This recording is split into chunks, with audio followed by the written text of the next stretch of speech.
जैसे कि आप लोगों ने ये कोर्स ज्वाइन किया है तो मैं आप सब लोगों को इसमें खुशामदीद कहता हूँ। इंशाल्लाह हमारा ये 2 महीने का कोर्स आपको कुछ एडवांस लेवल पे और सारी बेसिक लेवल की चीज़ें सिखा के जाएगा इंशाल्लाह। तो चलिए चलते हैं, शुरू करते हैं। सबसे पहले आपको ओरिएंटेशन वीडियो मिली थी, उसमें हमने बताया था हम किस तरह से लेक्चर्स को लेके चलेंगे। ये आपको रिकॉर्डेड लेक्चर मिल रहा है, इसमें कोई प्रैक्टिकल काम नहीं है, लेकिन आगे जब ये तो बेसिक लेक्चर्स हैं, इसके बाद हम जब प्रैक्टिकल्स पे चले जाएंगे तो उसमें हम आपको हमेशा लेक्चर के एंड पे एक टास्क मिलेगा, ठीक है। और उस टास्क को परफॉर्म करके आपको गूगल क्लासरूम में सबमिट करवाना होगा। और गूगल क्लासरूम की आपको पहले वीडियो मिल चुकी होगी कि इसको इस तरह से ऑपरेट करते हैं। तो चलिए चलते हैं, शुरू करते हैं इसको। आज हमने बात करनी है कि एस्टिमेशन क्यों कर रहे हैं, रोल क्या है इसका, ठीक है। मतलब मैं जब भी अपना कोई भी कोर्स डिज़ाइन करता हूँ तो मैं ये चीज़ लाजमी सोचता हूँ कि बच्चों को सबसे पहले ये बताना चाहिए कि हम ये क्यों पढ़ रहे हैं, ताकि उनका इंटरेस्ट डेवलप हो, ठीक है। आप सब तकरीबन प्रोफेशनल फील्ड के बंदे हैं तो आप लोगों को तो काफ़ी हद तक आइडिया होगा, लेकिन अगर कोई न्यू बंदा है जो प्रोफेशनली काम नहीं कर रहा तो उसके लिए ये लेक्चर ज़्यादा इम्पोर्टेंट है। अच्छा जी, तो जब भी हम एस्टिमेशन की बात करते हैं तो हमारे जहन में आता है ज़्यादातर पैसे, लेकिन आज के हम इस लेक्चर में बात करेंगे कि एस्टिमेशन किन किन चीज़ों को इफेक्ट करता है, इन्फ्लुएंस करता है, ठीक है। मेरा ये मानना है कि किसी को भी कहा जाए कि भाई आज ये लो गाड़ी और इसको चलाना शुरू कर दो तो वो उसको मतलब 100% कहीं ना कहीं ठोक देगा, ठीक है। तो सबसे पहले हम उसको चीजें सिखाते हैं कि भाई ये हैंडल है, ये ब्रेक है, ये एक्सेलरेटर है, यहाँ से गेयर डलता है, और फिर उसको चलाने को कहें, उसको रूल्स बता के, तो फिर वो मतलब मच बेटर परफॉर्म कर सकता है, ठीक है। तो आज की इस वीडियो का यही मकसद है कि हम आपको बताएं कि एस्टिमेशन होती क्या है, उसके क्या स्टैंडर्ड्स हैं, उसके क्या टाइप्स हैं, ठीक है। तो आगे चल के हम इसी तरह आपको ये मैंने जो गाड़ी वाली एग्जांपल दी इसीलिए दी कि आप सब ये सीखना चाहते हैं कि प्लान स्विफ्ट कैसे चलाते हैं। तो प्लान स्विफ्ट चलाने से पहले आपको ये पता होना चाहिए कि प्लान स्विफ्ट करता क्या है, ठीक है। तो उसके लिए हमें उसकी बैक एंड पे जो एस्टिमेशन है वो होती क्या है, कैसे परफॉर्म की जाती है, उसके लिए बात करेंगे, ठीक है। तो उसको हम आज के लेक्चर में डिस्कस करेंगे। अच्छा जी, तो जब हमारा प्रोजेक्ट स्टार्ट होता है तो उसमें हमें सबसे पहले क्या चाहिए होता है जी, इन्वेस्टर्स के पैसे चाहिए होते हैं। अदरवाइज वो फिजिबिलिटी रिपोर्ट्स बनाते हैं, सारा कुछ बनता है, लेकिन इम्प्लीमेंटेशन तभी स्टार्ट कर सकते हैं जब हमें इन्वेस्टर्स कहें कि हम ये प्रोजेक्ट स्टार्ट करना चाहते हैं। तो उसके लिए उन्हें एक एक्यूरेट एस्टिमेट चाहिए, क्योंकि उनका इंटरेस्ट तो प्रॉफिट में है, पैसों में है, और पैसे तभी आएंगे जब आप उनको बताएंगे कि सर इतने पैसे लगेंगे और इतने पैसे की ये चीज सेल होगी या रेंट आउट होगी और इससे इतना हमारे पास प्रॉफिट जनरेट होगा। So that's why an accurate estimate is the project first line of defence, ठीक है। वो कैसे, सबसे पहले हम ये बता रहे हैं कि फाइनेंशियल कॉन्फिडेंस डेवलप होता है कि ये इतने का बन जाएगा और इतने का बिक जाएगा तो आपको प्रॉफिट होगा, ठीक है। नेक्स्ट जो बात है वो ये है कि हम एफिशिएंटली डिस्क्राइब कर सकते हैं कि यहाँ पे ये चीज लगाएंगे तो हमारी बचत हो सकती है। यानी हमें एस्टिमेट करके ये डिजाइन के बाद पता चला कि इतने केजी सरिया यानी रीइंफोर्समेंट इस प्रोजेक्ट में यूज होगा, इतने टन इसमें रीइंफोर्समेंट डलेगी, तो ही हम उसको एफिशिएंटली मॉनिटर कर सकते हैं और उसको कॉस्ट इफेक्टिव बिल्डिंग बना सकते हैं, उसको कम ज्यादा कर सकते हैं, ठीक है जी।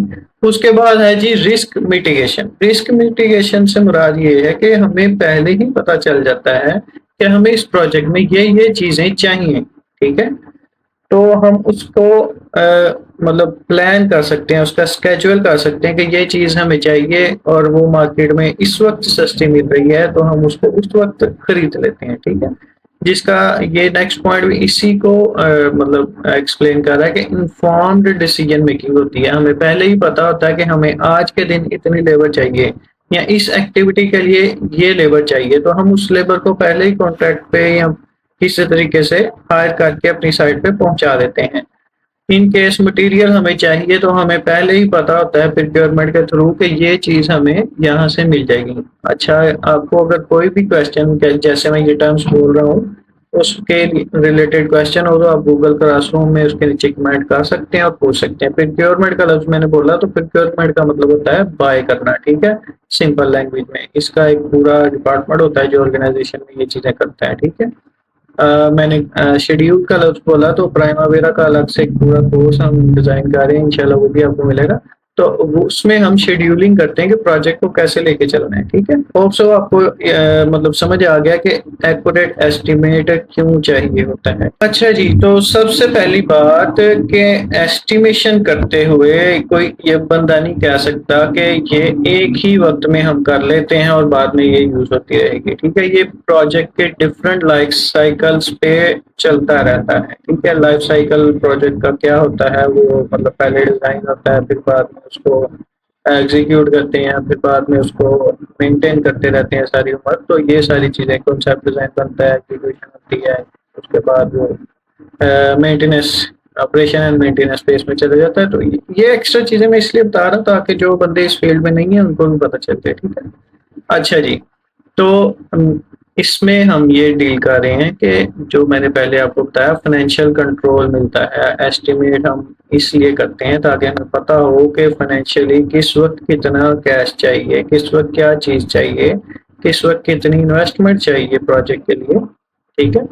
और उसके बाद हमारा रिसोर्स एलोकेशन की स्ट्रेटेजिक एक डेवलपमेंट होती है कि हम इस प्रोजेक्ट के लिए इस वक्त ये रिसोर्सेज चाहिए और उनको वहां पे पहुंचाना होता है, ठीक है।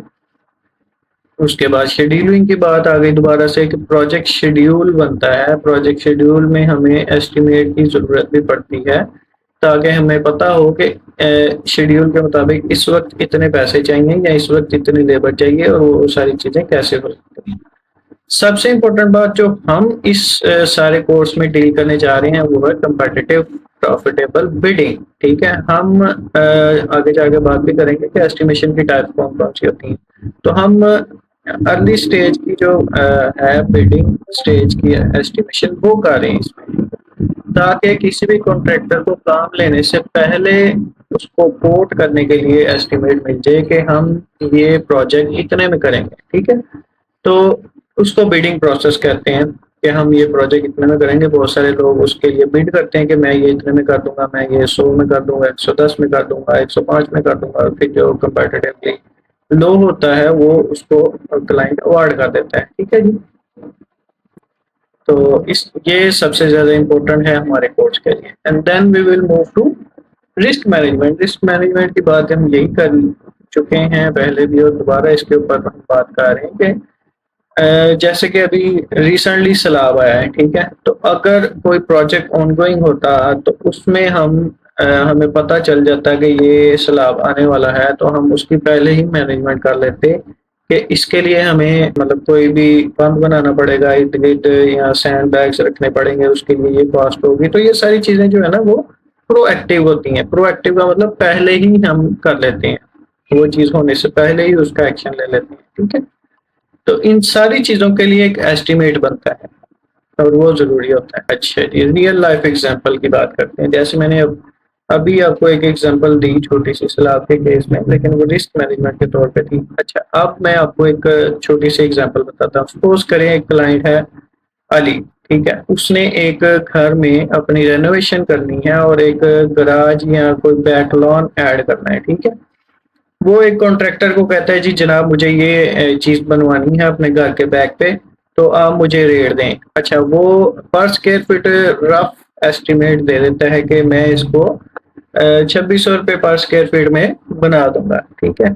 अब जब वो काम शुरू करता है, उसका एग्रीमेंट हो जाता है और वो काम शुरू करता है, तो उसको पता चलता है कि यहाँ पे तो सॉइल की बेरिंग कैपेसिटी इतनी अच्छी नहीं है कि वो यहाँ पे बिल्डिंग बना सके या गैराज बना सके। लैंडस्लाइड हो जाएगी या ये हो जाएगा वो हो जाएगा। इसके लिए सबसे पहले उसे रिपोर्ट करवानी पड़ी। चले वो तो उसने कंसिडर की होगी। नेक्स्ट वो उसकी जो सॉइल की इन्हेंसमेंट के लिए, सॉइल रीइंफोर्समेंट के लिए वहां पे फिल मटेरियल लाना पड़ेगा। तो ये तो उसने अपने एस्टिमेट में काउंट नहीं किया। रफ कास्ट एस्टिमेट या पर स्क्वायर एस्टिमेट में ये चीजें इंक्लूड ही नहीं थी।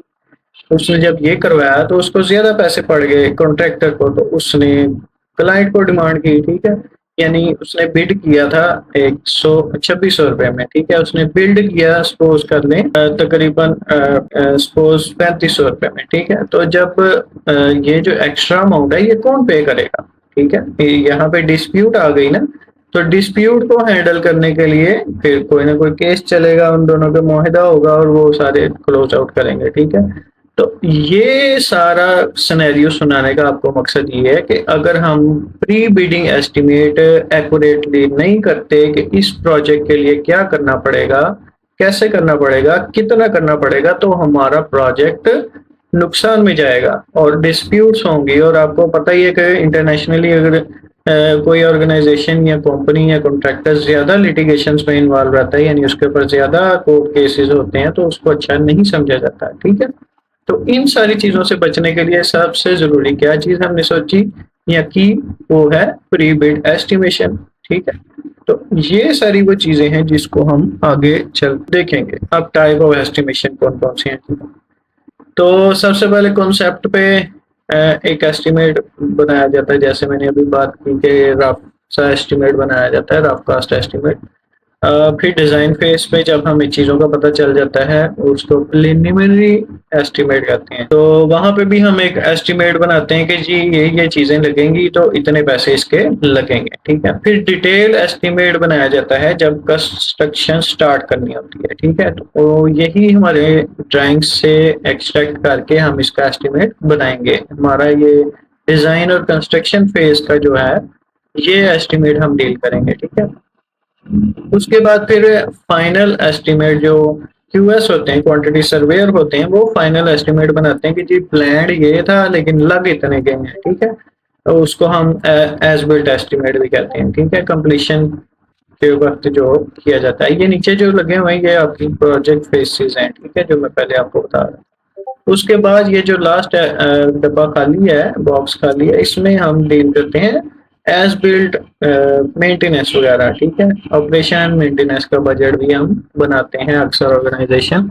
तो वो ज्यादातर फिर उसके बाद ये भी आ सकता है कि हमने उसको रीमॉडल करना है या डेमो करनी है और उसको दोबारा से बिल्डिंग बनानी है, तो उसका भी एस्टिमेट होता है, ठीक है। तो ये सारे हैं टाइप्स ऑफ एस्टिमेट। उसके बाद हमारी बात आ गई मेन जो ग्लोबल स्टैंडर्ड्स अक्सर यूज किए जाते हैं, उसमें हम यूज करने जा रहे हैं सीएसआई का मास्टर फॉर्मेट। अब ये सीएसआई है क्या, कंस्ट्रक्शन स्पेसिफिकेशन इंस्टीट्यूट है, ठीक है। तो ये एक इंस्टीट्यूट है, let me show you from the side, और मैं आपको दिखाता हूँ कि ये है जी सीएसआई, ठीक है। तो ये मैंने साइट खोली है उनकी, और ये मास्टर फॉर्मेट है जो कि हम यूज करते हैं architecture engineering and construction industry में, जिसको एईसी इंडस्ट्री बोलते हैं।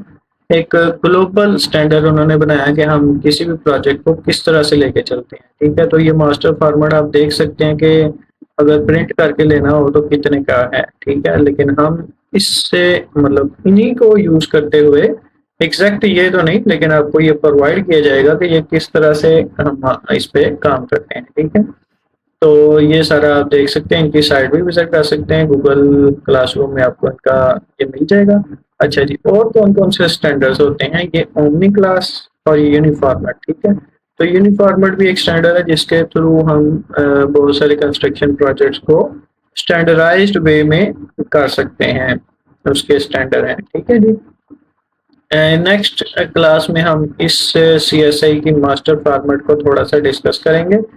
होप सो आपको चीज़ें क्लियर हो जाएंगी इंशाल्लाह। ये फर्स्ट 2-3 वीक्स जो हैं, मतलब होप सो 2 ही वीक्स होंगे, इनमें हम ज़्यादातर थ्योरी पे फोकस कर रहे हैं ताकि आपकी ग्राउंड बन जाए, ताकि मैं कोई भी चीज़ जब एस्टिमेट करते हुए बोलूँ कि सीएसआई फॉर्मेट यूज़ करें या ये वाली डिवीजन यूज़ करें या ये वाला एस्टिमेट कर रहे हैं टाइप्स ऑफ एस्टिमेशन में, तो आपको पता हो प्री बिडिंग फेज क्या होता है, ठीक है, बिडिंग फेज क्या होता है, ये सारी चीजें आपको पता होनी चाहिए। इसलिए ये थोड़े से थ्योरी के लेक्चर्स हैं ताकि आप लोगों की बेस बन जाए। उसके बाद हम ज्यादातर इसको प्रैक्टिकल बेस पे लेके चलेंगे और लाइव सेशंस में, बल्कि आपको अच्छा ये चीज मैं क्लियर करता जाऊं कि जो लाइव सेशंस होंगे उसमें प्रैक्टिकल काम करवाया जाएगा, ठीक है। और जो रिकॉर्डेड लेक्चर होंगे जो हमारे यूट्यूब पे वैसे ही अवेलेबल हैं, उनमें हम प्रोजेक्ट्स नहीं देंगे आपको, यानी प्रोजेक्ट्स नहीं करवाए जाएंगे ना, ताकि उन बच्चों को फायदा हो जिन्होंने हमें फीस दी है, जिन्होंने पे किया है, ठीक है।